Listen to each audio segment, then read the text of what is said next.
Hello everyone, I hope you all are fine. आज हम twelfth economics के अंदर जो हमारा फर्स्ट चैप्टर है, ठीक है, इंडियन इकोनॉमी के अंदर, उसके अंदर आज हम अपना नेक्स्ट टॉपिक करेंगे जो कि है agriculture sector on the eve of independence. कि उस टाइम पर एग्रीकल्चर जो सेक्टर है वो कैसा था, ठीक है।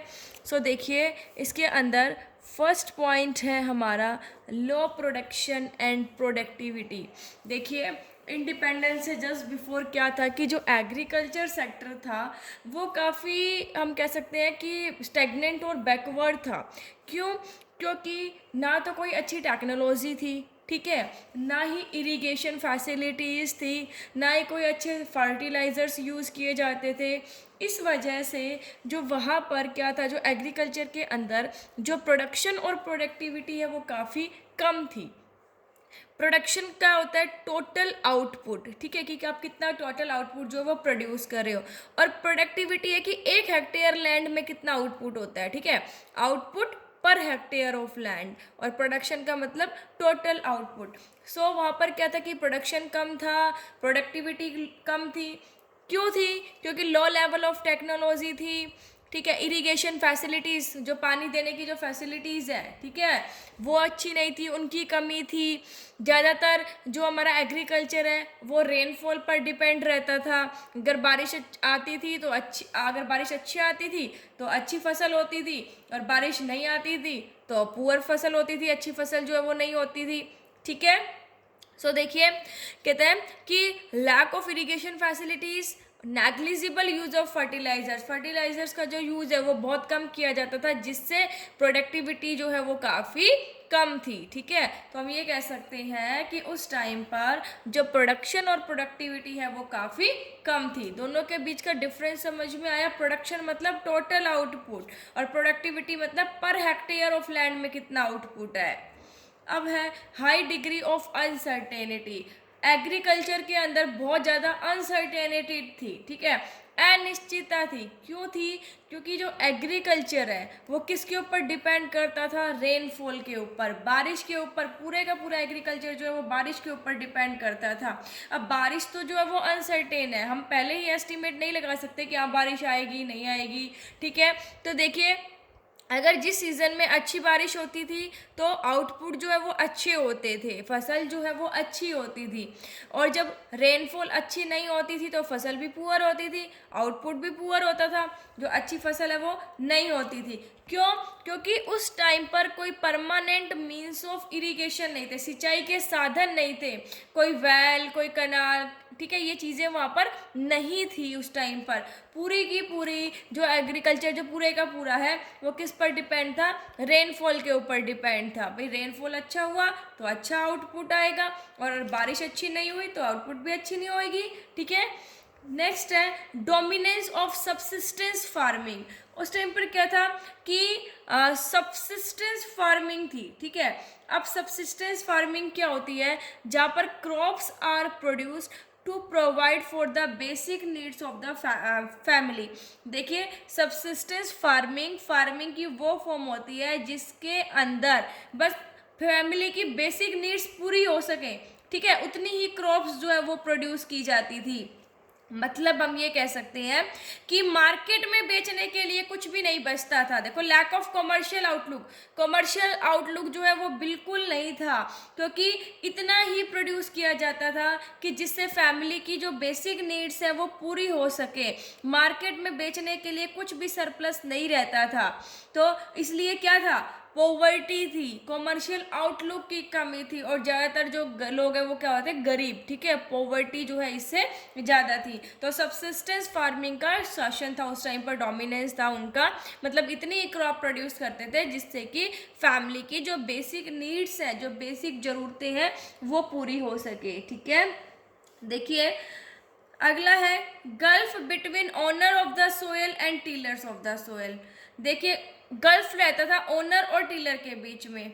ओनर्स कौन होते हैं? जमींदार। और टीलर्स कौन होते हैं? फार्मर्स, ठीक है। देखिए, अब यहाँ पर देखिए गल्फ का मतलब क्या है, ये जो गल्फ रहता था दोनों के बीच में, ओनर के बीच में और टीलर के बीच में।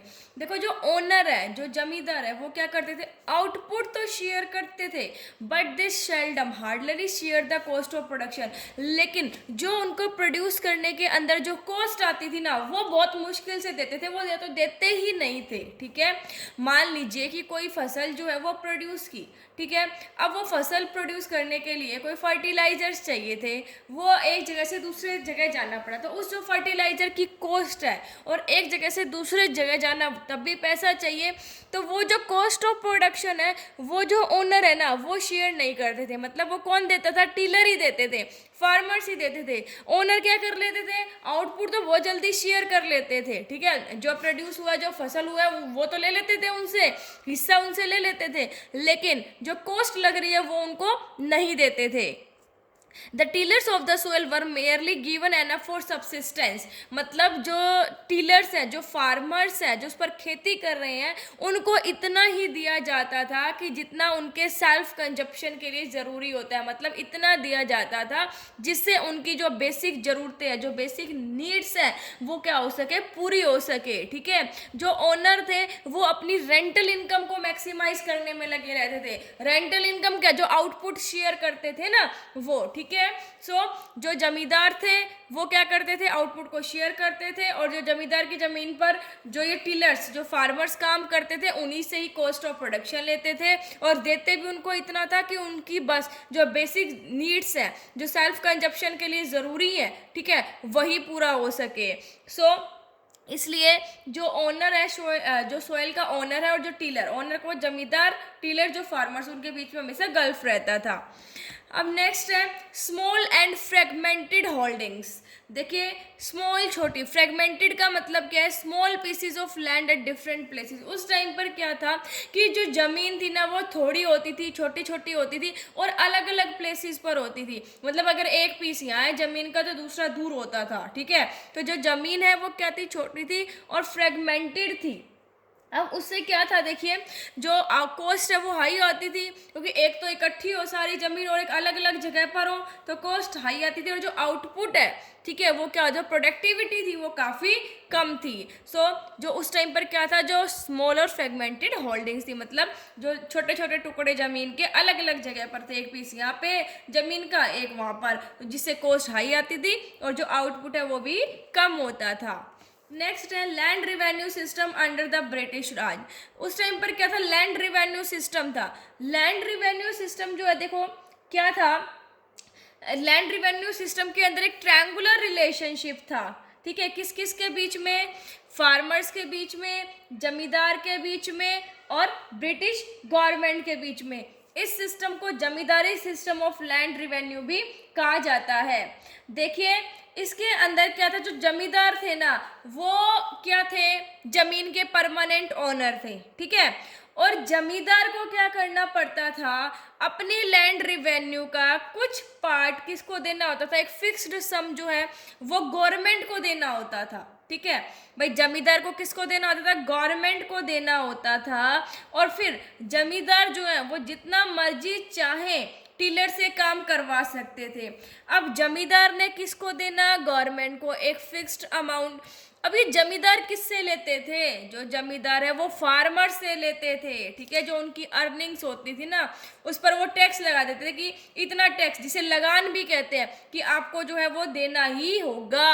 अब वो जो फार्मर्स है वो जमींदार को देते थे और जमींदार जो है वो ब्रिटिश गवर्नमेंट को देती थी। हालांकि जमींदार को ब्रिटिश गवर्नमेंट को देना होता था, लेकिन वो लेती किससे थी, फार्मर से लेती थी।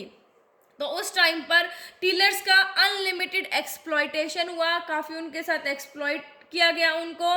ठीक है, और जो लगान के टैक्सेस हैं, जो रेट है, ठीक है, जो लगान है जिसे हम टैक्सेस कहते हैं, उनके जो रेट्स हैं वो बढ़ा दिए जाते थे। उसके बाद है टीलर्स पर like landless labourers with merely subsistence wages. और जो टीलर्स थे वो क्या हो जाते थे, लैंडलेस, जिनके पास लैंड ही नहीं होती, वैसे लेबर थे जिनके पास सिर्फ जो सब्सिस्टेंस वेजेस मिलते थे, मतलब जो सेल्फ कंजप्शन के लिए जरूरी होते थे, बस वही उनको जो है वो वेजेस जो है वो मिलते थे। ठीक है, सो लैंड रिवेन्यू सिस्टम जो था ये था ट्रायंगुलर रिलेशनशिप था जिसके अंदर, ठीक है। मतलब यहाँ पर क्या हुआ, लैंडलेस लेबरर मतलब बैकवर्डनेस था टीलर्स का। इसका मतलब कि उनके पास कोई साधन नहीं थे कि जिससे वो एग्रीकल्चर को इम्प्रूव कर सके। और जो जमींदार है वो क्या करते थे, वो अपनी अच्छी लाइफस्टाइल जीते थे, वो कोई एग्रीकल्चर के डेवलपमेंट के लिए काम नहीं करते थे। सारा का सारा जो है वो क्या करते थे, अपना लेते थे उनसे, ठीक है। उनको कितना देते थे कि उनके सेल्फ कंजप्शन के लिए जरूरी है, बाकी खुद लेके आरामदायक जो जीवन है वो जीते थे। नेक्स्ट है फोर्स्ड कमर्शियलाइजेशन ऑफ एग्रीकल्चर। अब देखिए कमर्शियलाइजेशन ऑफ एग्रीकल्चर क्या है। Commercialization of agriculture refers to a shift from cultivation for self consumption to cultivation for the market। अब उन्हें फोर्स किया गया कि एग्रीकल्चर का कमर्शियलाइजेशन कीजिए, मतलब जो आप खुद के लिए बोते थे ना, ठीक है, फसल, उनकी बजाय आप मार्केट के लिए बोइए। मतलब देखो, ऐसी फसल बोइए जिससे कि ब्रिटिशर्स को फायदा हो, ना कि किसानों को। देखो, farmers were forced for the production of commercial और कैश क्रॉप, मतलब कमर्शियल क्रॉप्स बोइए जिनसे पैसा मिले ज़्यादा से ज़्यादा, जैसे इंडिगो हो गया, नील की खेती उस टाइम बहुत हुई थी, कॉटन हो गया, in place of subsistence crop. Subsistence मतलब जो उनकी बेसिक नीड्स को पूरा करती थी, जैसे व्हीट, राइस, इनकी बजाय आप कमर्शियल क्रॉप्स बोइए, ठीक है। क्योंकि ये जो क्रॉप बोएंगे तो जो ब्रिटिश इंडस्ट्रीज थी उनको रॉ मटेरियल प्रोवाइड होता था, जिससे वो फिनिश गुड्स प्रोड्यूस करके और फिर इंडिया की मार्केट में ही बेचते थे, ठीक है। सो ब्रिटिश इंडस्ट्रीज की नीड्स को पूरा करने के लिए फार्मर्स को फोर्स किया गया कि आप कमर्शियल क्रॉप्स बोइए, और इसके लिए उन्हें एडवांस में पेमेंट दी गई। जैसे नील की खेती के लिए उन्हें एडवांस में पेमेंट की गई, फोर्स किया गया उन्हें, ठीक है। तो कंक्लूजन क्या हुआ कि इंडियन इकोनॉमी जो है उस वक्त स्टैग्नेंट और बैकवर्ड थी। बैकवर्ड क्यों थी, क्यों एग्रीकल्चर का बैकवर्ड था, क्योंकि प्रोडक्शन और प्रोडक्टिविटी कम थी, हाई डिग्री ऑफ अनसर्टेनिटी थी, सब्सिस्टेंस फार्मिंग थी, और जो स्मॉल और फ्रेगनेंट होल्डिंग थी। अब स्टैग्नेंट कैसी थी, क्योंकि ऑनर और टीलर के बीच में गल्फ रहता था, ठीक है। लैंड रिवेन्यू सिस्टम था और फोर्स किया जाता था कि कमर्शियलाइजेशन कीजिए एग्रीकल्चर का। सो आई होप आपको ये जो टॉपिक है वो अच्छे से समझ आ गया होगा। Thank you, stay safe, stay home.